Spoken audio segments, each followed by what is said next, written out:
जिसे समझा था गरीब सहेली, वो निकली रईस खानदान की इकलौती बेटी। नेत्रहीन राम और मालती एक छोटे से कमरे पर बिछी पलंग पर बैठकर आपस में बातें करते हुए। मालती, तुम कल रात से बहुत खांस रही हो और तुम्हारा हाथ भी बहुत गर्म लग रहा है। क्या तुम्हारी तबीयत अब पहले से कुछ ठीक है? हाँ राम, मेरी तबीयत अब काफी ठीक है। वैसे भी मेरी बच्ची इतने सालों के बाद मुंबई से वापस लौटकर इस चौखट पर कदम रखेगी तो मेरी सारी बीमारियां अपने आप गायब हो जाएंगी। आज पूरे 7 सालों के बाद हमारी बेटी इस घर में वापस कदम रख रही है।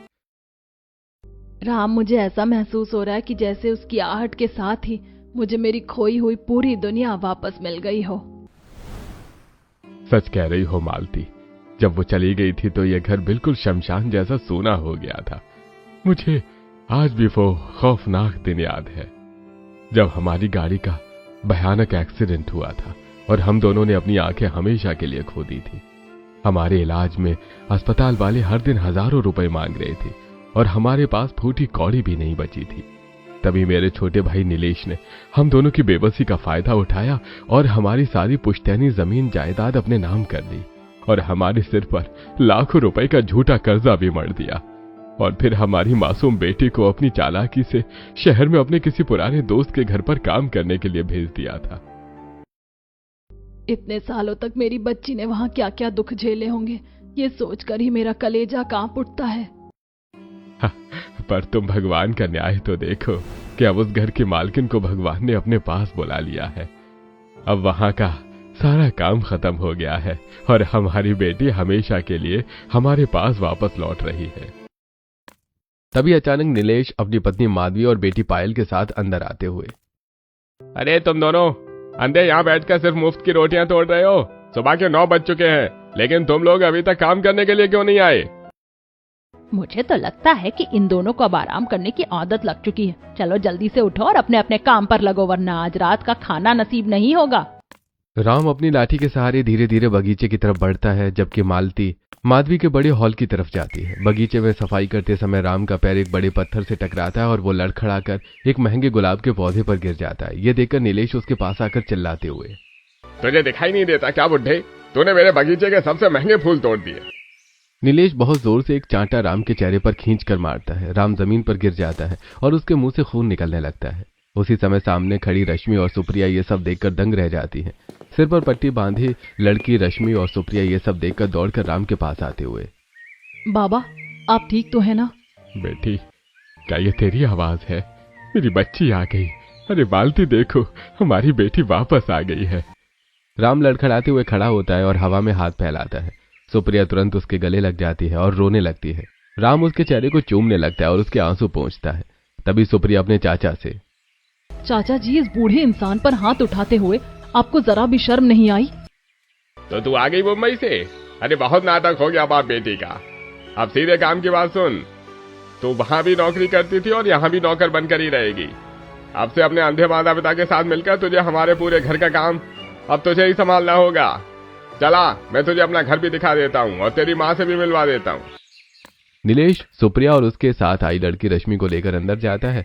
सुप्रिया और रश्मि देखती है कि अंदर मालती पोछा लगा रही थी और माधवी मालती पर चिल्ला रही थी, चाची, ये सब क्या हो रहा है यहाँ पर?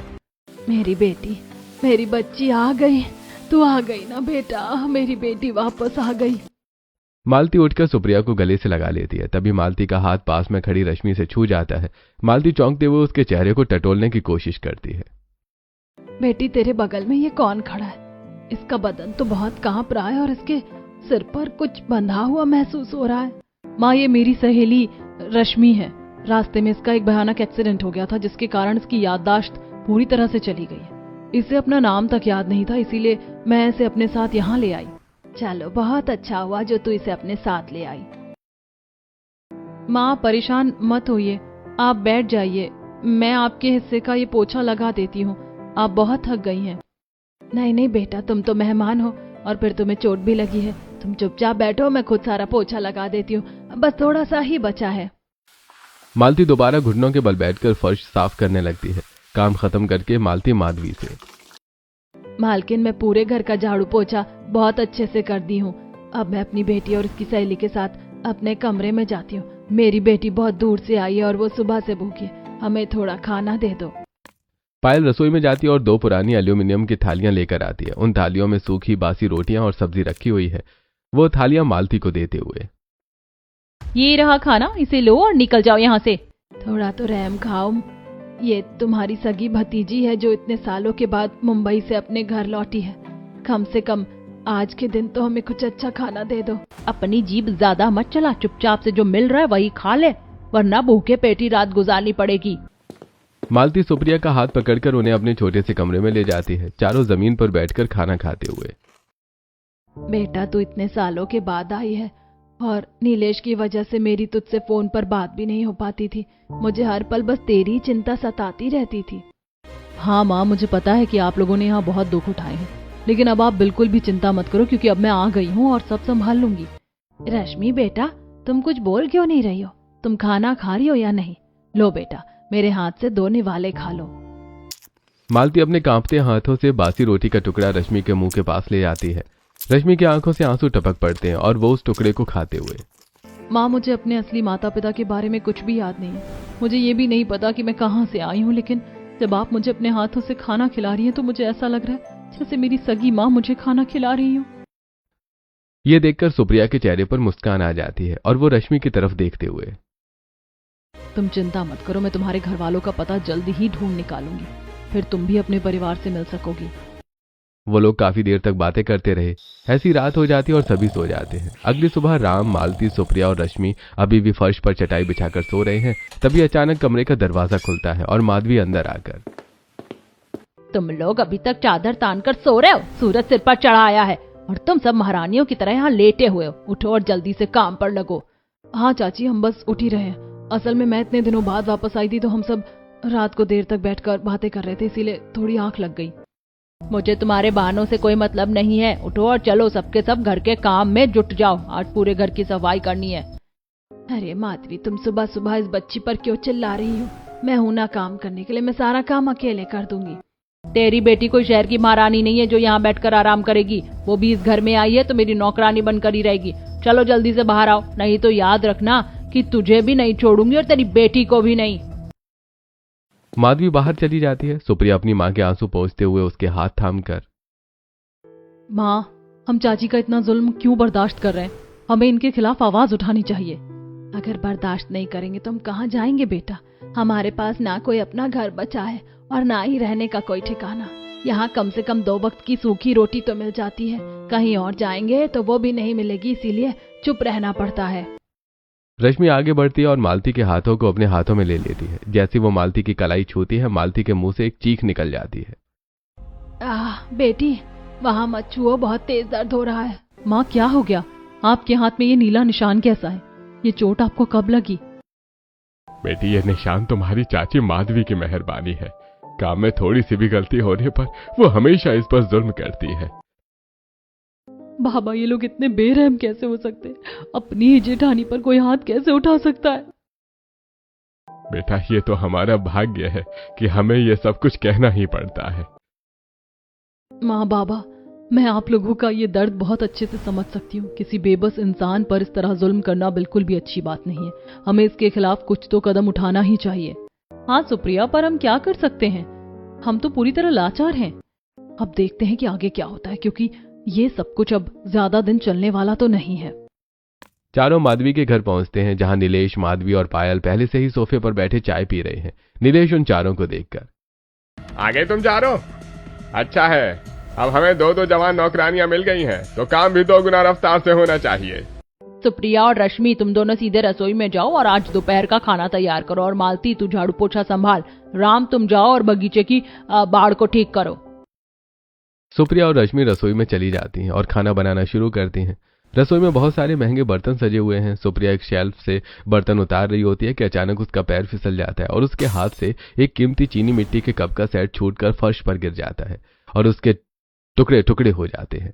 आवाज सुनकर पायल और माधवी किचन में आते हुए, माँ देखो, इसने हमारा इतना महंगा क्रॉकरी सेट तोड़ दिया।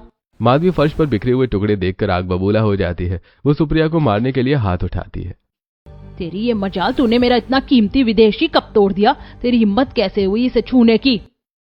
जैसे माधवी का हाथ सुप्रिया के चेहरे की तरफ बढ़ता है, सुप्रिया अपनी चाची का हाथ पकड़कर झटकते हुए, हे भगवान, इस नौकरानी की इतनी हिम्मत कि इसने मेरा हाथ पकड़ लिया। नीलेश, जल्दी यहाँ आओ, देखो इस लड़की ने मुझ पर हाथ उठाया।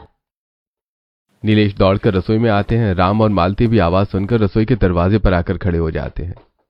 तुम्हारी ये हिम्मत कि तुमने मेरी पत्नी पर हाथ उठाया?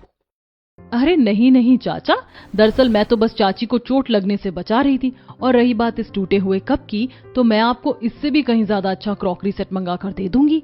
तेरी औकात है इतना महंगा क्रॉकरी सेट मंगवाने की? तू तो खुद यहाँ मुफ्त की रोटियां तोड़ रही है, बढ़िया एक क्रॉकरी सेट देने वाली।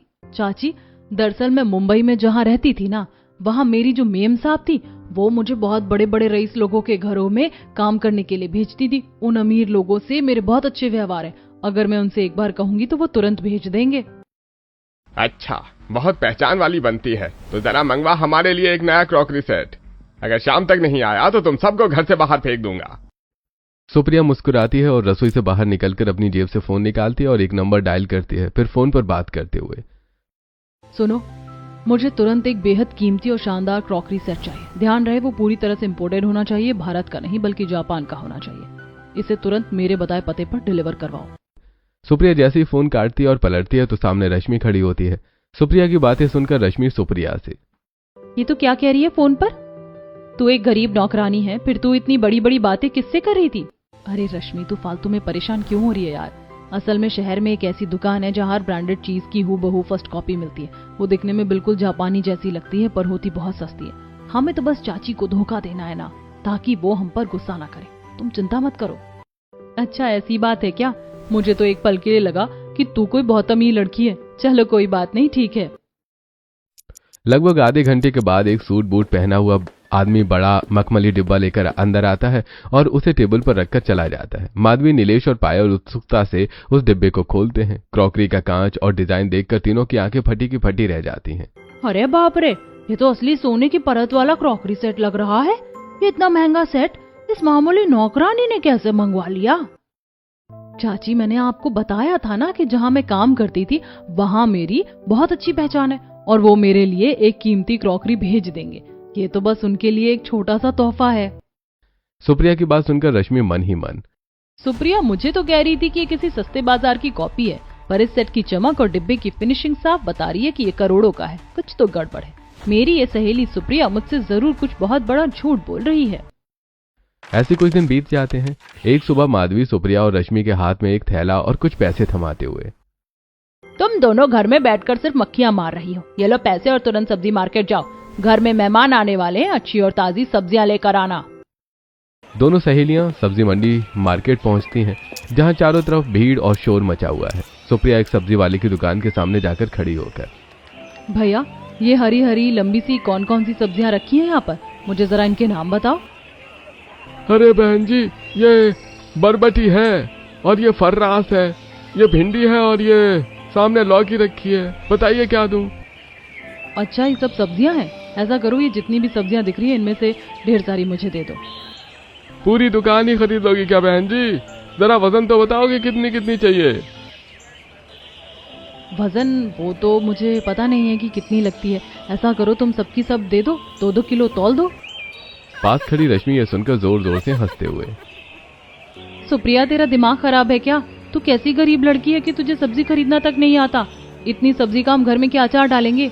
भैया, आप इसकी बातों पर ध्यान मत दो। आप सारी सब्जियां पाव पाव भर दे दो।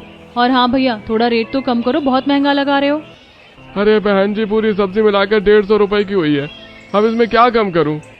नहीं भैया, 150 रुपए बहुत ज्यादा है। मैं तो सिर्फ 130 रुपए ही दूंगी। देना है तो दो, वरना हम दूसरी दुकान पर जा रहे हैं। ठीक है, आप भी क्या याद रखोगी? ले जाओ 130 रुपए में ही। दोनों सब्जियां लेकर वापस घर की तरफ पैदल चलने लगते हैं। रश्मि रास्ते भर सुप्रिया का मजाक उड़ाते हुए, यार सुप्रिया, तुझे तो सच में कुछ नहीं आता, पर मुझे देख, मुझे कितने अच्छे से मोल भाव करना आता है। रश्मि हंसते हंसते उदास हो जाती है और फिर सुप्रिया से, मुझे तो ऐसा लगता है कि मेरे असली माता पिता भी जरूर गरीब ही रहे होंगे, तभी मेरे खून में ये सब पहले से ही आ गया है। लेकिन तुझे क्यों नहीं आता? तू तो कहती थी कि तू बचपन से ही गरीब है और दूसरों के घरों में काम करती थी। पता नहीं यार, मैं असल में हमेशा बड़े शहरों के बंगलों के अंदर ही रही हूँ ना, तो वहाँ पर सब्जियां लाने का काम दूसरे नौकरों का होता था। मुझे कभी रसोई से बाहर जाने का मौका ही नहीं मिला। इसीलिए मुझे इन सब का कोई अंदाजा नहीं है। अच्छा अच्छा ठीक है, मैं समझ गई, तू बड़े घर की बड़ी नौकरानी थी ना, इसलिए। दोनों सहेलियां सब्जी का थैला लेकर घर वापस आती हैं, माधवी को दे देती हैं। सारा काम खत्म करने के बाद दोनों अपने माता पिता के साथ कमरे में आकर बैठी हैं और उनसे बातें करते हुए। माँ, आपको पता है आज बाजार में क्या हुआ? सुप्रिया को तो ये भी नहीं पता था कि भिंडी और लौकी क्या होती है। ये सब्जी वाले से कह रही थी कि सारी सब्जियां 2-2 किलो दे दो। मैंने मोल भाव करके पैसे बचाए और सब्जी लेकर आई। मालती रश्मि के सिर पर हाथ फेरते हुए। मेरी समझदार बच्ची, तू सचमुच कितनी अच्छी है। भगवान करे तेरी याददाश्त जल्दी से वापस आ जाए और तू भी अपने माता पिता से मिल सके। आखिर वो भी तो तेरी राह देख रहे होंगे। चलो, अब शाम होने को आई है, हमें नीलेश के घर काम के लिए जाना चाहिए। माँ बाबा, मुझे एक बात समझ नहीं आती, आप लोग रोज रोज उनके यहाँ काम करने क्यों जाते हो? चाची और चाचा आप लोगों की इतनी बेइज्जती करते हैं, फिर भी आप चुपचाप चले जाते हो। हाँ बाबा, सुप्रिया सही कह रही है। मुझे तो बहुत तकलीफ होती है जब चाचा और चाची आप दोनों पर हाथ उठाते। आप लोग आज से वहाँ मत जाओ। बेटा, तुम दोनों की बातें तो सही है, पर हमारे पास और क्या रास्ता है? अगर हम काम पर नहीं जाएंगे तो वो हमें उस टूटे कमरे से भी बाहर निकाल देंगे। जाना तो पड़ेगा ही।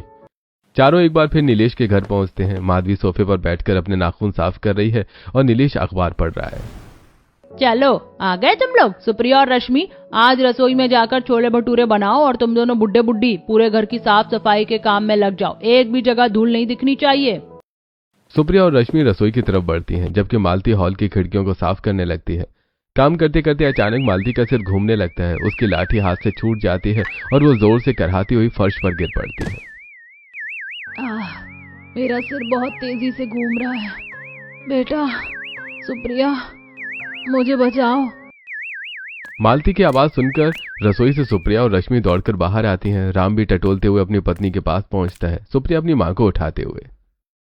माँ, क्या हुआ आपको? आप ठीक तो है ना? ये चक्कर आने का नाटक मेरे सामने मत करो। काम से बचने के लिए रोज नया बहाना ढूंढ लेती है। उठो और चुपचाप अपना काम पूरा करो। चाची, इन्हें सच में चक्कर आए हैं। मैंने फैसला कर लिया है कि अब से मेरे घर का कोई भी सदस्य इस घर में काम नहीं करेगा। अच्छा, तो अब ये नौकरानी हमारे घर के नियम तय करेगी। अगर ये लोग काम नहीं करेंगे तो तुम सबको अभी इसी वक्त इस हवेली से बाहर धक्के मार के निकाल दिया जाएगा। चाची, मैं पढ़ी लिखी हूँ। जहाँ मैं मुंबई में रहती थी उन्होंने मुझे पढ़ाया था। मैं शहर में अपने लिए कोई अच्छी सी जॉब ढूंढ लूंगी और नौकरी करके आपको हर महीने पैसे भेज दूंगी। बस मेरे घर वाले अब यहाँ काम नहीं करेंगे। ठीक है, मैं तुझे सिर्फ 2 दिन का समय देती हूँ। अगर 2 दिन में तूने नौकरी नहीं ढूंढी तो तुझे और तेरे इन घर वालों को काम करना पड़ेगा। चारों अपने कमरे में वापस आ जाते हैं, राम और मालती चिंतित होते हुए। बेटा, तूने जोश में आकर उन लोगों को इतना बड़ा वचन तो दे दिया, पर मुझे डर लग रहा है इस अनजान शहर में तुझे 2 दिन के अंदर नौकरी कैसे मिलेगी। माँ, मुझे मेरी इस सहेली पर पूरा भरोसा है। ये बहुत ज्यादा इंटेलिजेंट है। ये जरूर कोई ना कोई अच्छी नौकरी ढूंढ लेगी। अरे रश्मि, तुझे कैसे पता है कि मैं बहुत इंटेलिजेंट हूँ? क्या तुझे अपनी पुरानी यादों में से कुछ याद आ रहा है? नहीं यार, मुझे मेरी पुरानी जिंदगी के बारे में तो कुछ भी याद नहीं आया। पता नहीं मेरी याददाश्त कब वापस आएगी। मुझे भी कभी कभी अपने मम्मी पापा की बहुत याद आती है। पता नहीं वो किस हाल में जी रहे होंगे। तो बिल्कुल भी चिंता मत कर यार, धीरे धीरे तेरी याददाश्त भी वापस आ जाएगी। अच्छा, अब मैं जॉब ढूंढने के लिए निकलती हूँ। सुप्रिया जॉब की तलाश में निकल जाती है। इधर रश्मि देखती है कि मालती के पैरों में दर्द है तो रश्मि मालती के पैर दबाने लगती है। यह देखकर मालती, बेटा, तू सुप्रिया की सहेली है, लेकिन तेरे लिए अपने प्रति प्यार देखकर ऐसा लगता है कि तू हमारी सगी बेटी है। मुझे तो समझ नहीं आता कि तेरा यह एहसान कैसे चुकाऊंगी। माँ, आप ऐसा क्यों सोचती हैं कि मैं सिर्फ एक सहेली हूँ? मैं भी तो आपकी बेटी जैसी हूँ ना। आप मुझे पराया मत समझिए। हाँ बेटा, मेरी तो सिर्फ एक ही बेटी थी, पर भगवान ने मुझे 2-2 बेटियां दे दी हैं। तुम दोनों ही मेरे जीने का सहारा हो। शाम ढल जाती है। माधवी के साथ सुप्रिया के माता पिता रश्मि और पायल सभी बैठकर सुप्रिया के आने का इंतजार कर रहे थे। तभी सुप्रिया वहां आती है और माँ बाबा, देखो मुझे नौकरी मिल गई। मुझे शहर की एक बहुत बड़ी कंपनी में काम मिल गया है। क्या सच कह रही बेटा? तेरी नौकरी लग गई?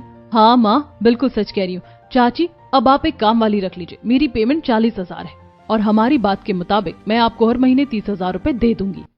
क्या 40,000 की नौकरी? खैर, हमें तो हमारे 30,000 से मतलब है। ठीक है, कल से तुम लोगों का काम करना बंद। सुप्रिया की बात सुनकर पायल हैरान होते हुए, सुप्रिया, मुझे एक बात समझ नहीं आई। तुझे जिस कंपनी में जॉब लगी है उसका नाम क्या है? मुझे शहर की सबसे बड़ी company Mittal and Mittal company में जॉब मिली है। मित्तल एंड मित्तल कंपनी में? ये कैसे मुमकिन है? मैं खुद महीनों से चक्कर काट रही थी, बड़ी मुश्किल से वहाँ मुझे एक छोटा सा काम मिला है और तुझे एक ही दिन में इतनी बड़ी नौकरी मिल गई। हाँ पायल, अगर तुम्हें यकीन नहीं आ रहा तो कल मैं तुम्हें ऑफिस में ही मिलूंगी, तो तुम खुद देख लेना। सुप्रिया ऐसा कहकर अपने माता पिता और रश्मि के साथ अपने कमरे में वापस आ जाती है। तब रश्मि हैरान होते हुए सुप्रिया से, पर सुप्रिया, इतनी बड़ी कंपनी में बिना किसी अप्रोच की नौकरी कैसे मिल सकती है?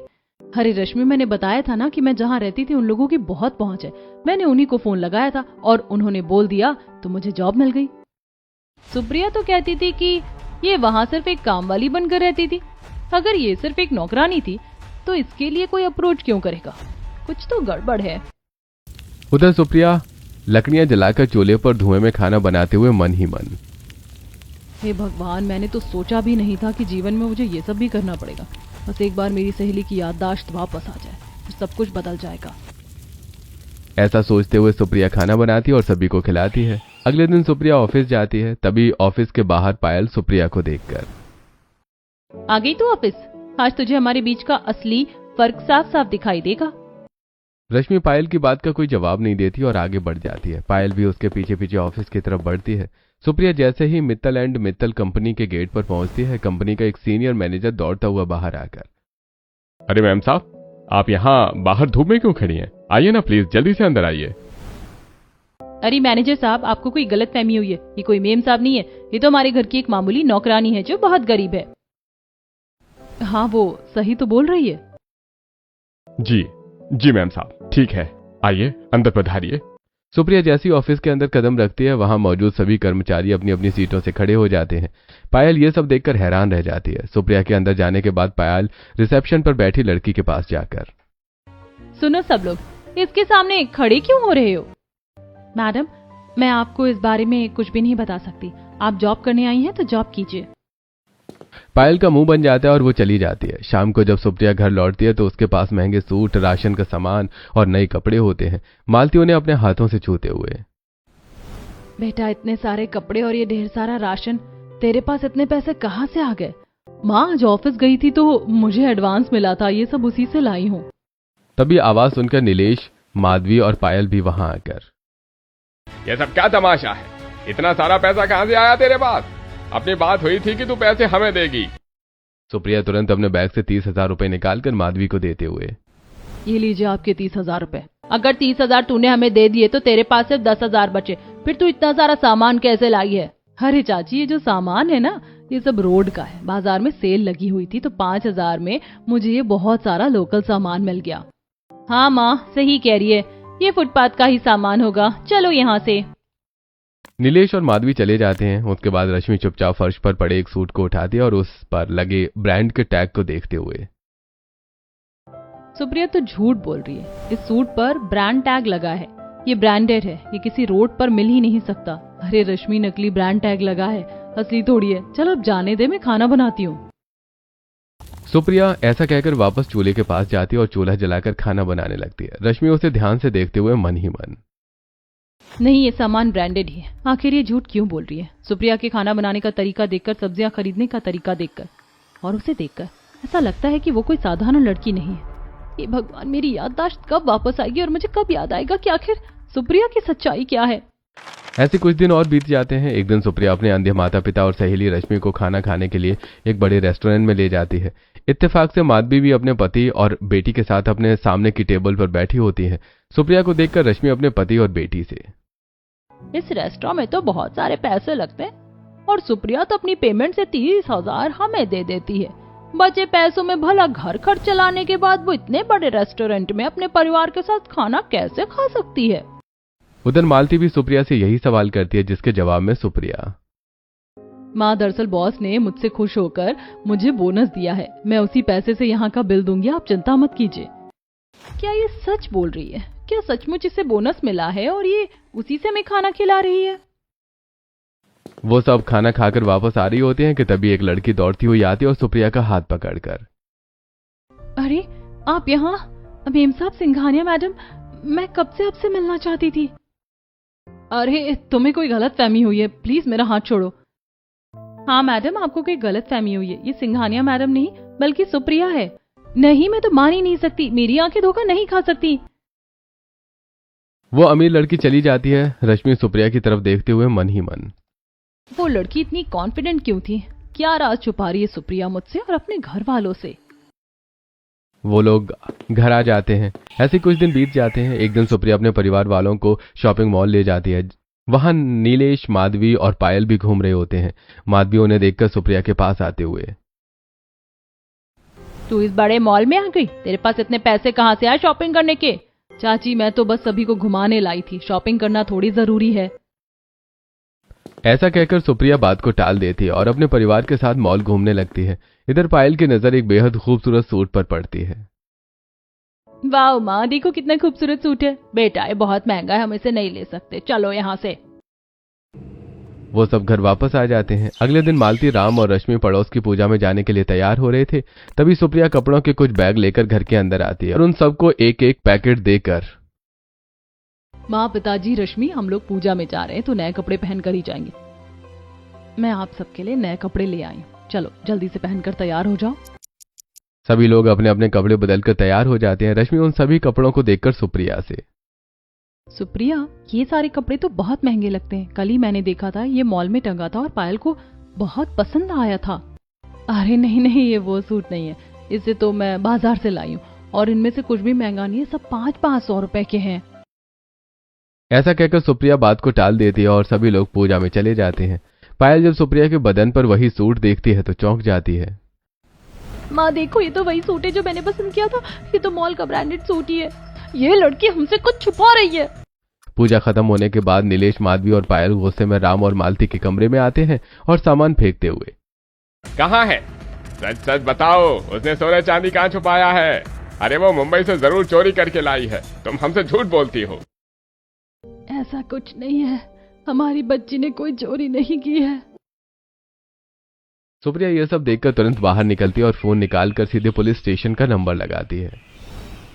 हाँ पुलिस स्टेशन, जल्दी आओ, यहाँ हमारे घर में तोड़फोड़ हो रही है। सुप्रिया कमरे के अंदर वापस आती है और इधर नीलेश रश्मि को धक्का देता है और रश्मि गिर जाती है। नीलेश राम को मारने के लिए हाथ उठाता है तो सुप्रिया उसका हाथ पकड़ते हुए, अपनी औकात में रहो, आज के बाद दोबारा अपने गंदे हाथ इन्हें मत लगाना।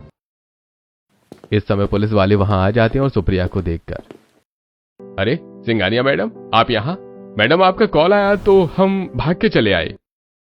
सिंघानिया मैडम? हाँ, ये शहर के सबसे अमीर लड़की हैं, सिंघानिया एंड सिंघानिया कंपनी की इकलौती मालिक। अरेस्ट कर लो इनको। पुलिस वाले माधवी, नीलेश और पायल को अरेस्ट कर लेते हैं। तभी रश्मि को होश आ जाता है और वो चोट के कारण उसकी याददाश्त वापस आ चुकी होती है। मुझे सब याद आ गया, तू रश्मि है ना? मैं सुप्रिया हूँ। बेटी ये सब क्या हो रहा है? मैं कुछ समझा नहीं। मैं बताती हूँ माँ बाबा, अब सच सामने आ ही गया है तो सुनो। सुप्रिया और मैं मुंबई में ही रहते थे और दोनों एक दूसरे के दोस्त थे। कुछ महीने पहले जब सुप्रिया वापस आ रही थी तो मैंने इसे लिफ्ट दी थी। यार रश्मि, तेरा बहुत बहुत शुक्रिया कि तू कार से मुझे मेरे घर छोड़ देगी। अरे मैं इतना भी नहीं कर सकी, तुम्हारी फ्रेंडशिप किस काम की। दोनों बातें करते हुए अपने रास्ते की तरफ आगे बढ़ रही थी। तभी उनकी कार का एक्सीडेंट हो जाता है और दोनों लड़कियां बेहोश हो जाती हैं। जब होश आता है तब डॉक्टर रश्मि से, देखिए आपके साथ आपकी सहेली भी यहाँ एडमिट हुई थी। आप तो ठीक हैं, लेकिन आपकी सहेली की याददाश्त चली गई है। उन्हें पुरानी कोई भी बात अब याद नहीं है। फिर रश्मि सुप्रिया को छोड़ने उसके घर पहुंचती है और सुप्रिया के माता पिता पर हो रहे जुल्म को देखकर वो मन ही मन फैसला करती है, मैं तब तक नहीं जाऊंगी जब तक ये सब कुछ ठीक नहीं हो जाता। और तब से मैं सुप्रिया बनकर और सुप्रिया रश्मि बनकर आपके घर में रह रहे हैं। बेटा तुमने हमको क्यों नहीं बताया? किस मुंह से बताती कि मैंने आपकी इकलौती बेटी का एक्सीडेंट कर दिया। मेरे माँ बाप नहीं है तो मैं अपनों को खोने का दर्द समझ सकती हूँ। नीलेश, माधवी और पायल को रश्मि की बात सुनकर हैरान रह जाते हैं और पुलिस वाले उन्हें पकड़कर ले जाते हैं और रश्मि सुप्रिया के परिवार को लेकर अपने बड़े से बंगले पर आ जाती है। शानदार बंगले में आने के बाद मालती रश्मि को छूकर, बेटा काश हम तुझे अपनी आंखों से देख पाते। जरूर देखेंगे, मैंने डॉक्टर से बात कर ली है, जल्दी ही आपकी आंखों का ऑपरेशन हो जाएगा और आप लोग अपनी आंखों से सब कुछ देख पाएंगे। अगले दिन अस्पताल में राम और मालती की आंखों का ऑपरेशन हो जाता है और उनकी आंखें वापस आ जाती हैं। आंखें वापस आने के बाद राम और मालती दोनों लड़कियों को खूब प्यार करते हैं और वो सब मिलकर खुशी खुशी रहने लगते हैं और ये कहानी यहीं पर खत्म हो जाती है।